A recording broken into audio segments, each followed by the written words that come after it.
me, and this is a very old picture, as you can see.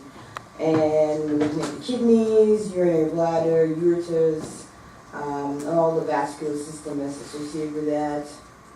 And also, as we look at it on a gross aspect, we make sure that we are familiar with the difference between a dog kidney with more of a bean-shaped appearance versus cattle or ruminants, when they have more of a lobular-shaped kidney.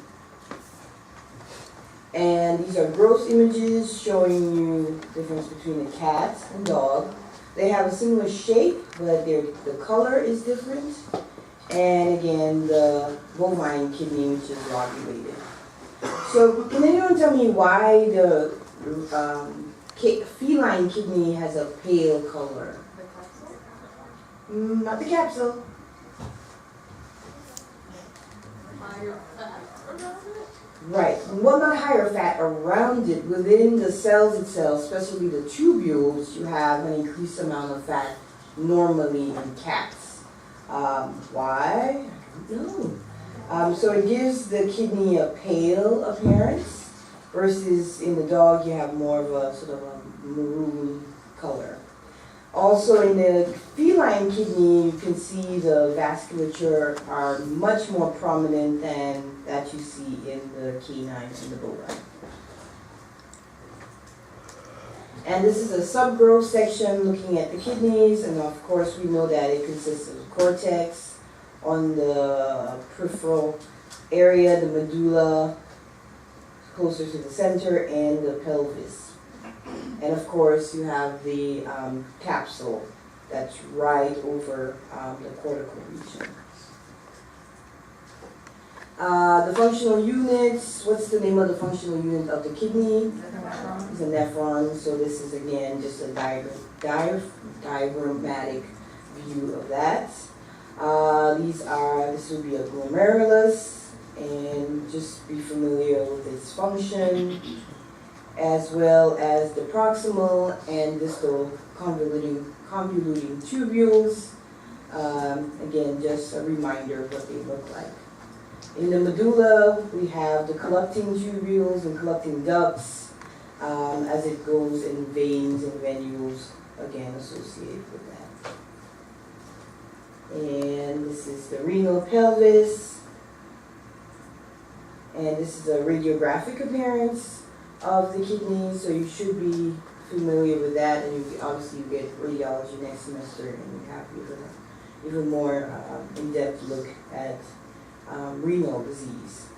Renal palpation, that's something you will get in third year if you haven't done it already, and that's a very important skill to develop as you are in your clinical practice. And this is a breakdown of the function of the urinary system. Obviously, the primary function is formation of urine, also acid-base regulation, water conservation, and other things such as blood pressure, erythropoietin, and also vitamin D are in the endocrine function of the urinary system. So your kidneys, very important, very, very important. So we will start with the anomalies of development of the urinary system. And the first one is aplasia or agenesis of the kidneys itself. And it is failure of the renal tissue to develop. So in most cases, if an animal survives, it's a unilateral renal agenesis or aplasia. With these cases, your ureter can still be present within the abdomen, just sort of like a blind tubule that extends to obviously nothing, because it doesn't go to the kidney. So what happens is that the opposite or the present kidney compensates, so it becomes hyperplastic or enlarged. So breeds that we see this in commonly include beagles and Doberman pinschers. So what would be your morphologic diagnosis for this picture? I'm sorry? So renal aplasia is good, but you want to make sure you say unilateral. So whenever you have a paired organ and one is missing or one is affected, you will say unilateral renal aplasia in that case. And what are these organs? Adrenal glands. It wasn't a hard question, it really wasn't. Adrenal glands, these are adrenal glands. So just remember, when one kidney is affected, the contralateral kidney compensates and becomes hyperplastic. Okay. So did you say that was always unilateral? Well, if they're alive, you're gonna get there, yes, it's gonna be unilateral. Now, if you have bilateral aplasia or agenesis, it's very rare these animals even will make it past parturition or even be born at all.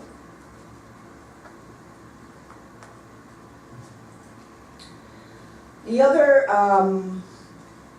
anomaly we can see is renal hypoplasia, where it's incomplete development of a kidney. And we see that here. This kidney is fairly normal. And I say fairly because we do look like we have some scarring on the surface. Versus this itty bitty tiny kidney, which is obviously markedly small. So this would be considered unilateral renal hypoplasia. And again, your opposite kidney will compensate for the existence of this small kidney. And yes? Would it have a normal function? Just obviously diminished because of the size? It will still have a normal function, but again, if you think of all the functions that the kidneys require, eventually it's going to fail, because even though this one is compensating, if it's doing any kind of job, it's going to be overwhelmed. Yeah. But eventually this one would probably get smaller, sometimes they atrophy, and then this other kidney will just be the main one. So I'm sure you've heard of people who have kidney transplants, and they donate their kidney to someone. You have one kidney left, and you can still live as long as you maintain the health of that one kidney. If it's bilateral, most cases will end up in renal failure and death, because again, you need a functioning two kidneys, or well, you need a kidney, one kidney, to function in order for you to eliminate all those toxins and other things that the kidneys perform. For the kidneys that are hypoplastic, so hypoplasia means smaller, so grossly they're uniformly smaller. In the bovine, if you think the bovine has multiple lobules, you may have one lobule or another being affected. They're typically firm because they usually have increased fibrosis within the interstitium, and the cortex and medulla are decreased in size. So hypoplasia meaning a decrease in the number of cells, and so hence you'll have a decrease in size. It'll be firm because of the increased amounts of fibrosis, and the cortex and medulla will decrease as well. You have a decreased number of nephrons, and the tubules can be dilated in cases of hypoplasia. So what would a dilated tubule look like grossly? Cystic? It would be cystic, right. So I'm sure you heard of polycystic kidney disease. In some cases it's just, it is a disease, and we'll talk about that in a little bit. But in some cases where you have hypoplasia or some kind of blockage, you have dilation of those tubules, and you see little cysts develop within the cortex or the medulla. Another anomaly, which is really insignificant, but it just looks really cool, is a horseshoe kidney. And how do you think a horseshoe kidney develops? So I know you all have done embryology. Sure, I'll just speak up. I hated that part of anatomy. I didn't get it at all. But anyway, I'm still here. So what happens when the body develops? Yes? So is it trying to divide and then divide into Exactly. So as a embryo or a fetus develops, as we develop, it's supposed to divide and become two kidneys, but it failed to do that, and so it's connected. These kidneys are perfectly normal in terms of function, so they can provide proper renal function to the animal. They're just fused and they just look like a little horseshoe. Yes? Where are they located? They're usually within the mid-abdomen. So instead of being, left and right kidneys, they're still within the center. And they don't constrict the aorta? They typically don't. They typically don't cause any issues. They just have not separated. So would it be considered incidental finding? Where who is talking? Oh, yeah. So would it be considered an incidental finding then? Yes. Not really gonna see clinical signs? Yeah, no, you will see no clinical signs. It's more like a yay, that's cool kind of thing. Yes. It's still retroperitoneal, right? Yes. Mhm. So everything about the kidney will be fine, except they just look like one little heart. Upside down. Ectopic kidneys, now that could be variable. So they're misplaced from the normal, yes. Sorry, going back to the horseshoe. Yeah. So since they're combined, they're still fully functional, can one side be affected by something and the other side not?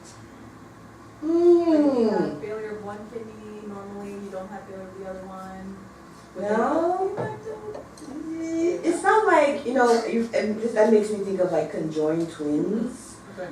But in this case, as you can see, they're still sharing the same vascular system. So if one part is affected, most likely the entire kidney is affected. If it was they were just stuck together, then that's different. But they actually have not become two separate kidneys. They're still one kidney. Bless you. So if one part of the kidney is affected, it depends on the degree of what disease the entire kidney is going to be affected. So in that case, the animal would end up dying from renal failure. Any other questions about horseshoe kidneys? Brandon, no, we stretch. Never mind. Okay. Ectopic kidneys, they're misplaced from the normal sublumbar region, and they are usually structurally and functionally normal. Depending on where the ureters are, they can have hydronephrosis. So hydronephrosis is defined as dilation of the kidneys. We also have dilation of the ureter, known as hydroureter. So if the ureters are in a normal position, they can get compressed, and then the pelvis of the kidney will dilate because you cannot excrete the urine. So it really depends on what's going on in the animal. We can have some issues with ectopic kidneys. So we talked briefly about renal cysts, and this poor cat has a really significant case of renal cysts. And as you can see, both left and right kidneys are markedly distended. We would say they have a bilateral renomagaly right here. And what else would you see clinically with this animal? So I know you're all studying for renal test in like 2 hours. Besides the blood work or the urinalysis, what other organs could be affected by this? So I have lungs, which I do like. Why do I like lungs? Pushing on the diaphragm. As you can see, the diaphragm is pushed upwards. And secondary gastrointestinal tract, you're going to have absolutely no motility because of the enlargement of the bilateral enlargement of the kidneys. So these are thick-walled, fluid-filled structures in the cortex and medulla, and because we call them the cysts, we know that they're lined by epithelial cells. Most commonly, it will be renal tubules. So as I showed you before, when we have renal hyperplasia, we get small tubules. But even in a case like this, we would say majority of the tubules and some other organs or other systems are affected. You can have distension of collecting ducts as well as the Bowman's capsule near the glomeruli. It could be one small cyst, and that's incidental, or multiple large cysts when you have direct effect to the functioning of the kidney.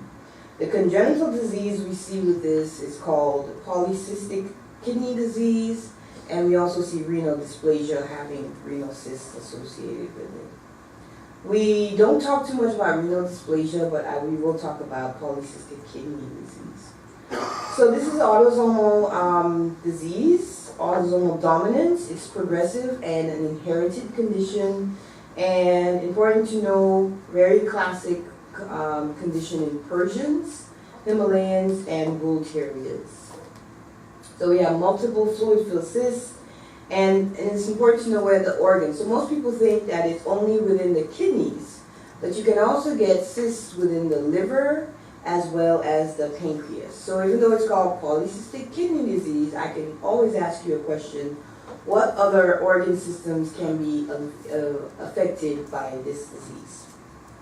Anybody ever seen this disease? I just have a question. Are the liver and pancreas secondary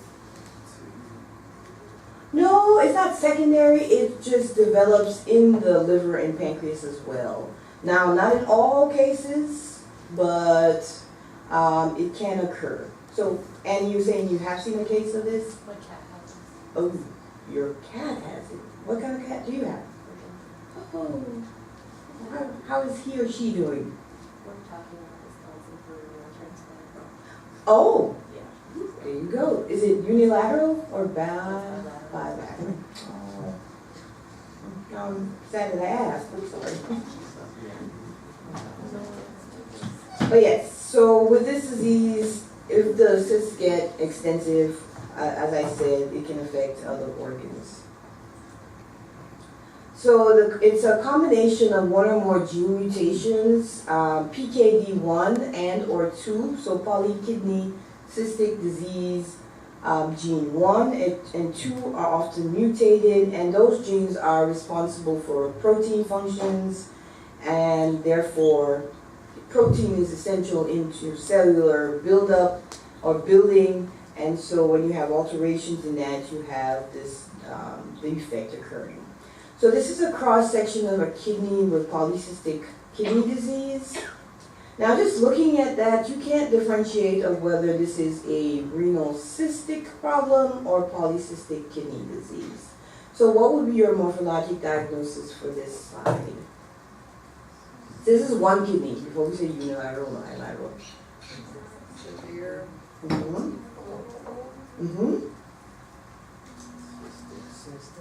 Cysts, right. There's no inflammation. You say severe multifocal renal cysts, because we have cyst formation within the kidneys. Did everybody get the morph? So it's renal cysts. I know it's so tempting to say like a nephritis or something with an itis, but we don't have inflammation for that. That's not the primary disease. So this is a cat with polycystic kidney disease, and we see small cysts within the kidney, but also we see multiple cysts within the liver. And what structure is this? Gallbladder. What is the etiology or the cause of an enlargement of the gallbladder in an animal? I'm sorry? Hepatitis is one. Yes. What else? If he doesn't have a hepatitis, let's say we just gallstones can do that. You have a blockage.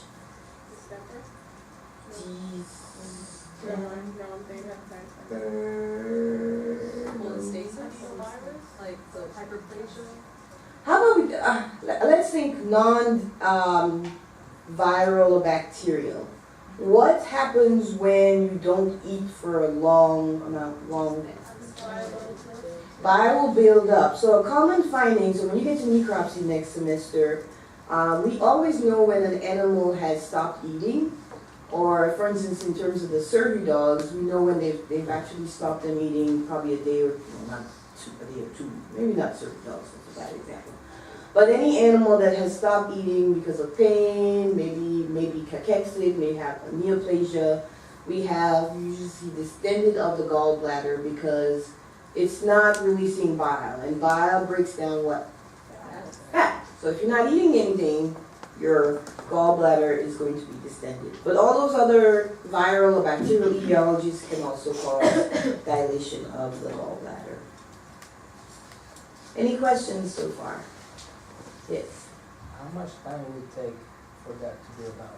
Like you see the actual enlargement? Of the gallbladder? Yeah. Within a day, if you stop eating for a day, it's going to get somewhat enlarged where when you're on a necropsy floor, I really, my goal for you to see what normal looks like. Normally, we do not see the gallbladder even peeking out from under, it's just, it's small. And as it gets, filled with bile, you start seeing it sort of like standing out in this sort of manner. So within a day, you get some buildup, and within 2 or 3 days, it really gets fairly distended. And bile causes inhibition of surrounding organs. So you start to see a green discoloration on the liver, not liver, on the intestines and those sort of things. So you start to see that happening. So what will be your morph for this picture?